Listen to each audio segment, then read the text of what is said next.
আসসালামু আলাইকুম। স্বাগতম আপনাদের নতুন আরও একটি ট্রাভেল ব্লগে। এসআর ট্রাভেলসে ব্লগের জন্য অনেক দিন থেকেই রিকোয়েস্ট ছিল আমার কাছে। তাই আজকে আমার ট্যুরমেট হিসেবে বেছে নেই এসআর প্লাসে যুক্ত হওয়া সদ্য একদম brand new Mercedes Benz AC bus. উত্তরের যাতায়াতে এসআর টপ বাস অপারেটরের মধ্যে একজন। তাই এসআরকে চিনেন না এমন মানুষ খুব কমই পাবেন সম্ভবত। সবাই বলে থাকেন উত্তরের সার্ভিস মাস্টার হচ্ছে এসআর ট্রাভেলস। সার্ভিস মাস্টারের সাথে রাজধানী ঢাকা থেকে যাচ্ছি দোয়ের শহর বগুড়ায় এসআর প্লাসের মার্সিডিজ বেঞ্জ বাসটির সাথে। ঢাকা থেকে বগুড়া যেতে আমার সময় লেগেছে প্রায় 4 ঘন্টা। গতি, সার্ভিস, বাস কন্ডিশন এবং এসআর ট্রাভেলস আপনার জন্য কতটা বেটার অপশন হতে পারে, আমার এক্সপিরিয়েন্স কেমন ছিল এই বাসটিতে, সবকিছুই এক্সপ্লোর করব এই ভিডিওতে। আমার আজকের ট্রাভেল ম্যাপটা হচ্ছে ঢাকা গাবতলী থেকে যাত্রা শুরু করব। আমরা টাঙ্গাইল হয়ে যমুনা সেতুর উপর দিয়ে হাটিকুমরুল মোড় ব্যবহার করে সোজা চলে আসবো বগুড়াতে। এর মধ্যে আমাদের একটা বিরতিও থাকবে, যেটি দেওয়া হবে এসআর ট্রাভেলসের নিজস্ব হোটেলেই। যাত্রা শুরু করার আগেই এই বাসটার সম্পর্কে একটুখানি আলোচনা করব আপনাদের কাছে। বাসের ফ্রন্ট ডিজাইন বলেন কিংবা ব্যাক ডিজাইন বলেন না কেন, যথেষ্ট ক্লাসিক্যাল, যথেষ্ট স্ট্যান্ডার্ড হয়েছে। আমার কাছে বেটার মনে হয়েছে অন্যান্য মার্সিডিজ বেঞ্জ যে বাসগুলো রয়েছে উত্তরবঙ্গে চলাচল করে তাদের থেকে। এটা বাসের যে পেইন্ট স্কিন সেটা দেখুন, জাস্ট কতটা গর্জিয়াস ভাবে পেইন্ট স্কিন ফোটানো হয়েছে। ইভেন আমার কাছে মনে হয়েছে উত্তরবঙ্গে যতগুলো বাস চলাচল করে মার্সিডিজ বেঞ্জ রূপে বা মার্সিডিজ বেঞ্জ চেসিসে, সব থেকে বেটার ক্লাসিক শেপ বা বেটার বডি পেইন্ট হচ্ছে এইটার। তাই এইটার প্রতি আলাদা একটা টান ছিল। মার্সিডিজ বেঞ্জ ওয়েব 1623 মডেলের সিসির উপরে এই বাসটাকে নির্মাণ করা হয়েছে।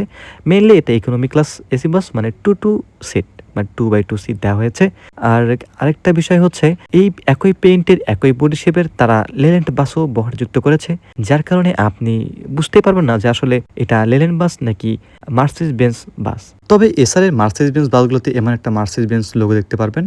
এই বাসটা মেইনলি ঢাকা নগরীতে চলে থাকে, বাট আমি বগুড়া পর্যন্ত যাচ্ছি। এছাড়া যে লেলেন বাসগুলো একই শেপের যেগুলো বলেছিলাম সেগুলোতে মূলত হিনো লোগো ব্যবহার করা হয়েছে, এই একটা বিষয়। আর বাসের যদি চেসিস নিয়ে আরেকটু আপডেট জানাই, সেটা হচ্ছে বাংলাদেশে মূলত র্যাঙ্কন মোটরস মার্সিডিজ বেঞ্জ বাসগুলোকে আমদানি করে থাকে। বলতে হয় বেশ শক্তিশালী একটা ইঞ্জিন রয়েছে এই বাসটিতে। 230 এইচপি মানে 230 হর্স পাওয়ার ব্যবহার করা হয়েছে, যেটা হিনো একে অনজে বাসের থেকে বেশি। বাট এই চেসিসটা মূলত হিনো অনজের যে জায়গাটা, এই গ্যাপ টাইমে আমাদের দেশে আমদানি করা হয়, যার ফলে আপনি প্রায় সব অঞ্চলেই মার্সিডিজ বেঞ্জ বাসে সচরাচর দেখতে পাবেন। হিনো ওয়ানজে বন্ধ থাকার জন্য আসলে বাস মালিকরা যখন নতুনত্ব কিছু যুক্ত করতে যাচ্ছে তখন এই মার্সিডিজ বেঞ্জ বাসগুলো যুক্ত করেছে। সাসপেনশনেও বেশ ভালোই রয়েছে। মার্সিডিজ বেঞ্জ একই মডেল সিসিতে আপনারা প্যারাবোলিক সাসপেনশন পাবেন এবং এয়ারব্যাগের সাসপেনশনে পেয়ে যাবেন। এসআরের এই বাসটিতে এয়ারব্যাগের সুবিধাই পাচ্ছেন। ব্রেকও রয়েছে এভি সিস্টেম, বাট এই ব্রেকিং সিস্টেমে অনেকটাই পিছিয়ে রয়েছে। বাসের ইন্টেরিয়র নিয়ে কোনো কথা হবে না। রাতের বেলায় সব থেকে বেশি গর্জিয়াস ভাবে দেখতে পাওয়া যায় এই বাসের ইন্টেরিয়রগুলো, যেটা এসআর ট্রাভেলসের গত কিছু ইন্টেরিয়র আমরা দেখেছি যে সব থেকে জাঁকজমকপূর্ণ হয় তাদের ইন্টেরিয়র। মাথার উপরে এসি ভেন্ট পাবেন, যেটা দিয়ে আপনি নিজের ইচ্ছা অনুযায়ী আর কি এসি কন্ট্রোল করতে পারবেন, কম বেশি যেটাকে বলা হয়। প্রতিটা সিটের পিছনে পানি দেওয়া ছিল সার্ভিসের শুরুতে, পাশাপাশি প্রতিটা সিটে হ্যান্ডবার দেওয়া হয়েছে। সেফটিটা অনেক ভালো, আমার ব্যক্তিগতভাবে অনেক ভালো লাগে এই সেফটিটা। ওভারঅল একটা যে ইন্টেরিয়র দেওয়া হয়েছে এই বাসটিতে, just classical and over good. 2 ঘন্টা অপেক্ষা করার পর আসলে মার্সিডিজ বেঞ্জ বাসটা পাই।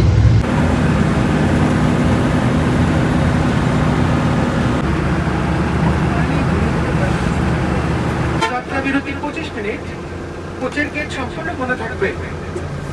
আমাদের কোচ তেল দেওয়া শেষে চামিলি এসি পার্কিং এ থাকবে। কোন রুটের বাস হবে এটা ম্যাটার করতেছে না, মার্সিডিজ বেঞ্জ আছে কিনা এটা হচ্ছে বিষয়।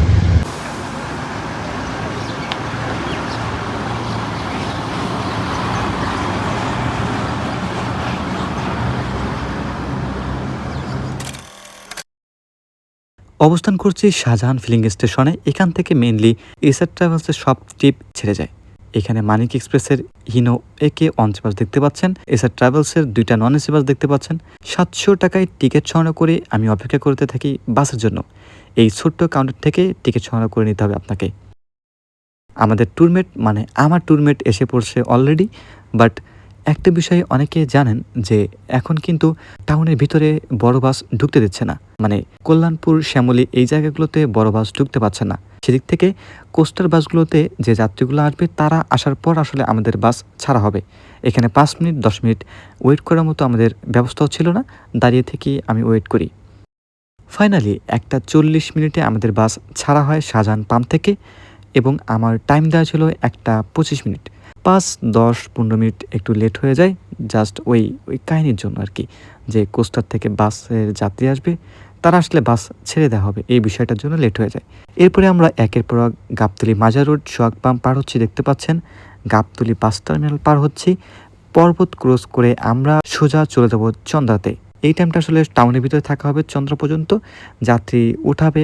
সিট যেহেতু আমার পিছনে, তাই আমি একদমই চাচ্ছিলাম না সামনে গিয়ে তাদের এখনই ডিস্টার্ব করতে।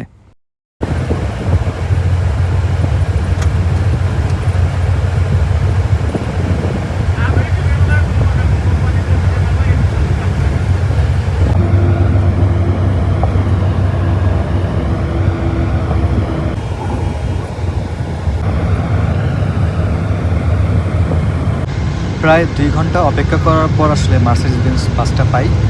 মেইনলি এসআর ট্রাভেলসের কোনো বাস ফিক্সড না, যার কারণে টিকিট কাটার পর আপনি মার্সিডিজ বেঞ্জ পাবেন নাকি অশোক লেল্যান্ড পাবেন, এটা আসলে ডিপেন্ড করতেছে কোন বাসটা আগে ঢুকতেছে তাদের গ্রাউন্ডে। তো মেইনলি 2টা বাস আমি ছেড়ে দিয়েছিলাম। আমার বিষয়টা এমন ছিল যে কোন রুটের বাস হবে এটা ম্যাটার করতেছে না, মার্সিডিজ বেঞ্জ আছে কি না এটা হচ্ছে বিষয়। লাস্ট অফ অল আমি হচ্ছে 1:15 যে টিকিটটা ছিল, এটা কোচ নাম্বার 115। এখানে হচ্ছে মার্সিডিজ বেঞ্জ পাই। আর আরেকটা বিষয়, যেটা 20 মিনিটের ব্যবধানে আসলে সামনের 2টা সিট আমি হারাই। আর এ থেকে বোঝা যাচ্ছে যে এসআর ট্রাভেলস একটা ডিমান্ড রয়েছে তাদের উত্তরবঙ্গের রুটগুলোতে। এখন আমি A6-এ আসি, মানে 5 সিট পরে আসি। এই মুহূর্তে সামন থেকে ভিডিও করা পসিবল হচ্ছে না, তো আশা রাখতে পারি যে চন্দ্রা বা চান্দুরে যাওয়ার পরে আর কি একটা ভিডিও দিব আপনাদেরকে। বাট এখন পর্যন্ত আসলে এই সিটেই চন্দ্রা পর্যন্ত যেতে হবে।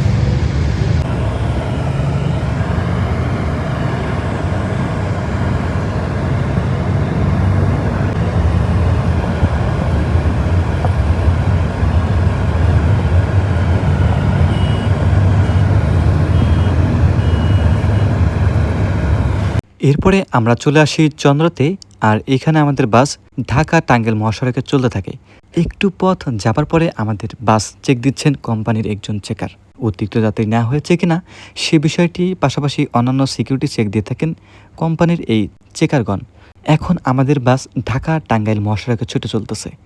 দারুণ একটা ওয়েদার, এর মাঝে ছুটে চলতেছে মার্সিডিজ বেঞ্জের একটি এসি বাস, তাও আবার এসআর প্লাসের। তো দারুণ একটা জার্নি উপভোগ করতে পারেন এই সাইড থেকে।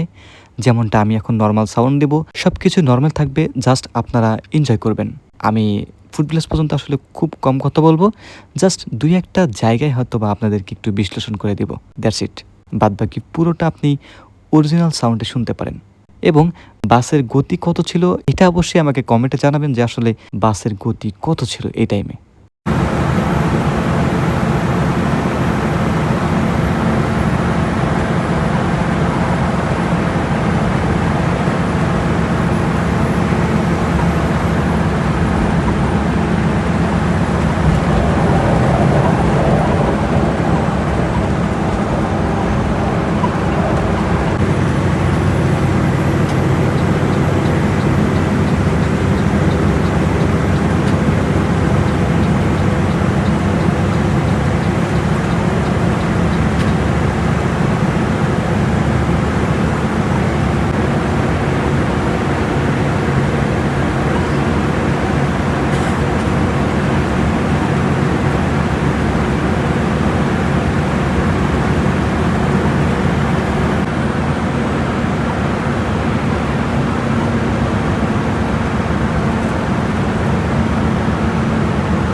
এসআই এন্টারপ্রাইজের একটা বাসকে পিছু ধরে ধরে আমরা চলে আসলাম এলেঙ্গাতে, ঢাকা টাঙ্গাইল মহাসড়কের শেষ মাথায়। এরপরে যমুনা সেতু পর্যন্ত আমরা কিছুটা কাজ চলতেছে আর কি, এমন রাস্তায় চলতে হবে।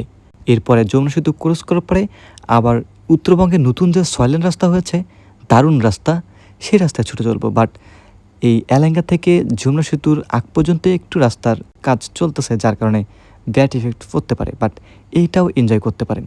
মানিক এক্সপ্রেসের একটা হুন্দাই বাস দেখতে পাচ্ছেন।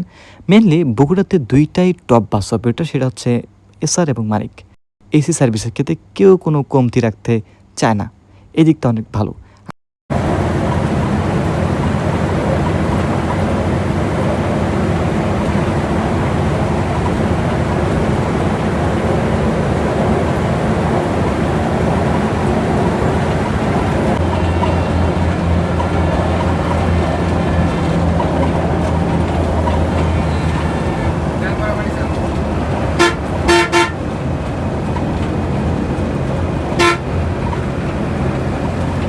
চলে আসি সেতুপূর্ব গোল চত্বরে। এই গোল চত্বর থেকে ট্রাকগুলো যে পাশে যাচ্ছে বাম সাইড দিয়ে, সেটা মেনলি ট্রাকেরই একটা লেন, এটা আলাদা লেন করা হয়েছে।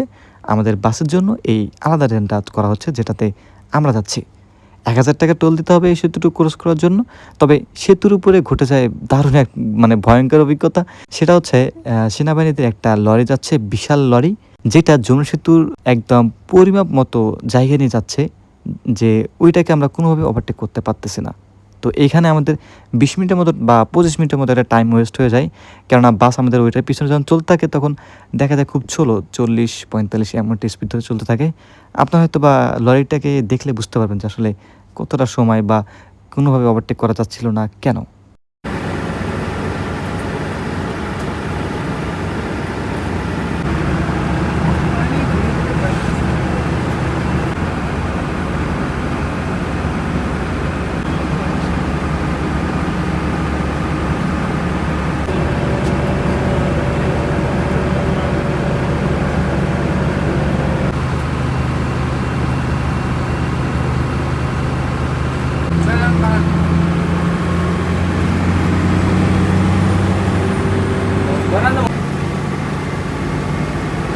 Baila baran to.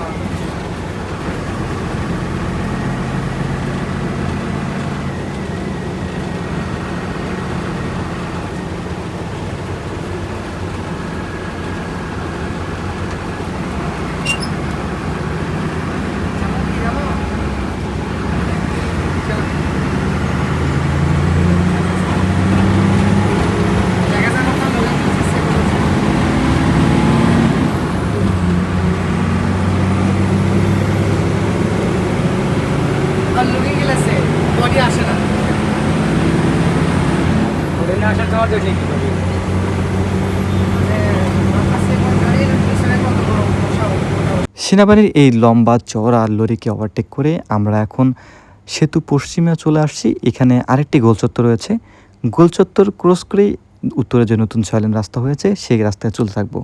দারুণ রাস্তা এক কথায়। এই রাস্তায় যদি কোনো বাস ১৬০ গতিতে চলতে পারে, তো তার কাছে আসলে মনে হয় না কিছু হবে।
আমরা এখন সিরাজগঞ্জ হাটিকুমরুল মোড়ে, হাতের বাম পাশেই ন্যাশনাল ফুড ভিলেজ রয়েছে, আর একটু পরে আমরা একটা গোল চত্বর ক্রস করব। যে গোল চত্বরটির আমরা একদম ডানের রাস্তা ধরে চলে যাব। সোজা চলে গেছে রাজশাহী চাপাই, আর একটু বামের রাস্তা দিয়ে চলে যাবেন আপনি পাবনাতে।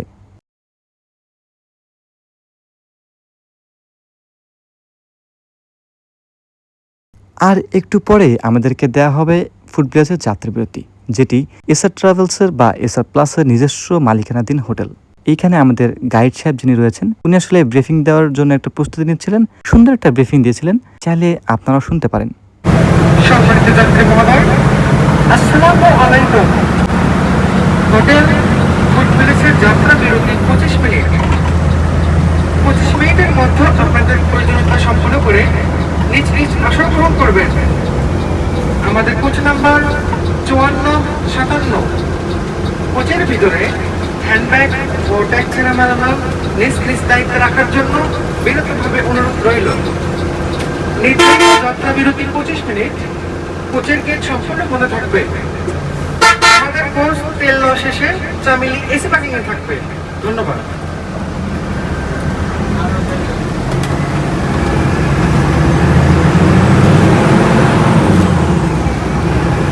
এটা সময় ঘুমের বিষয় ছিল না, পিছে যা কি করবে নাইটে কোনো ঘুম নাই, দিনে ঘুম পারবে কাটার সময় ঘুম পারবে, নাইটে কোনো ঘুম নাই, নাইটে কোনো ঘুম নাই, নাইটে বলে ভয় থাকে। আচ্ছা, এই জন্য আমার কালকে আমার একটু জিম পাচ্ছি, দিন পারবি পিছনে আলাদা করতে হবে আমার। কোনো কোনো নাইটে কোনো চাল ভাই তারপরে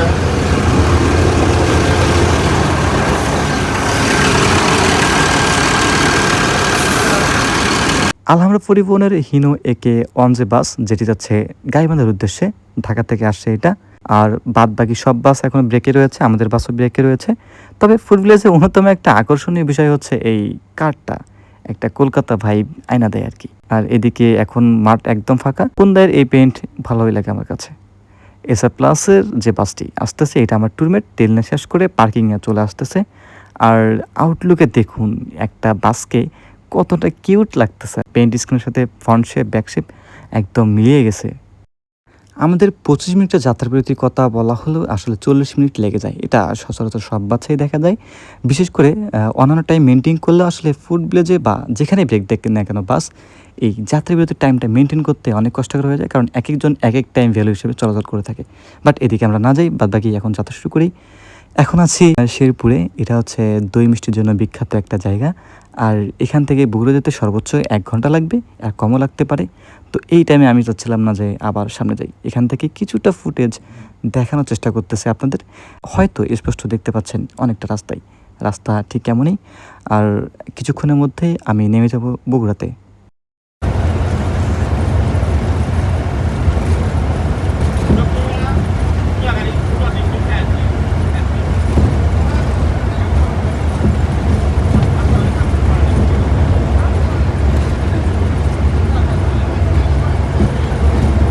এখন আছি বগুড়া বনানী মোড়ে। আমরা হাতের ডান পাশের রাস্তা দিয়ে শহরে প্রবেশ করব। ঠনঠনিয়া বাস স্ট্যান্ডে আমি নেমে যাব। আর সোজা যে রাস্তায় দেখতে পাচ্ছেন, এটা মেনলি রংপুর, ছেদপুর, পঞ্চগড় চলে গেছে। আর আমরা ঢুকতেছি বগুড়া শহরে। এখন সময় বিকেল 5টা 50 এবং আমাকে নামিয়ে দেওয়া হয় ঠনঠনিয়া বাস স্ট্যান্ডে। বাসের ড্রাইভার স্টাফদের বিদায় জানিয়ে বাস থেকে নেমে পড়ি। ওভারঅল দারুণ একটা এক্সপিরিয়েন্স ছিল মার্সিডিজ বেঞ্জ এই বাসটির সাথে। সর্বশেষ ফিডব্যাক যেটা দিতে চাই আমি এই বাসটার জার্নির এক্সপিরিয়েন্স থেকে, সেটা হচ্ছে এসআর ট্রাভেল সার্ভিস বরাবরই সন্তুষ্টজনক, মানে আমি তার দিক থেকে কোনোভাবে কমতি পাইনি। টপ ক্লাস সার্ভিস যেটাকে বলা হয়, প্রফেশনাল ড্রাইভার, এর গাইড সব ঠিকঠাক ছিল আমার কাছে ঠিকঠাক মনে হয়েছে। বাসে অন্যান্য যারা যাত্রী ছিল তাদের কোনো কমপ্লেন ছিল না, আমার চোখে আসেনি। একটা ভালো এক্সপিরিয়েন্স ছিল এসআর ট্রাভেলসের সাথে। মার্সিডিজ বেঞ্জ বাস আমার কাছে এটা ব্রেকিংয়ে কেন জানি মনে হলো যে ব্রেকিং ঠিকঠাক আছে। রিটার্ডার ব্যবহার করতেছিলেন অনেক সময় ড্রাইভার, বাট আমার কাছে মনে হয়েছে পারফেক্ট একটা ড্রাইভিং করতেছেন উনি মার্সিডিজ বেঞ্জ বাসে। হয়তো সব মার্সিডিজ বেঞ্জ বাস চালানোর জন্য ড্রাইভারদের আলাদা করে প্রশিক্ষণ দিলে এটা একটা পারফেক্ট ইফেক্ট পড়বে এই বাসগুলোর প্রতি। আমার সাথে জার্নিটা অনেক বেটার ছিল এসআর ট্রাভেলসের সাথে। সবাই ট্রাই করতে পারেন। আবার দেখা হবে নতুন কোনো ভিডিওতে। আল্লাহ হাফেজ।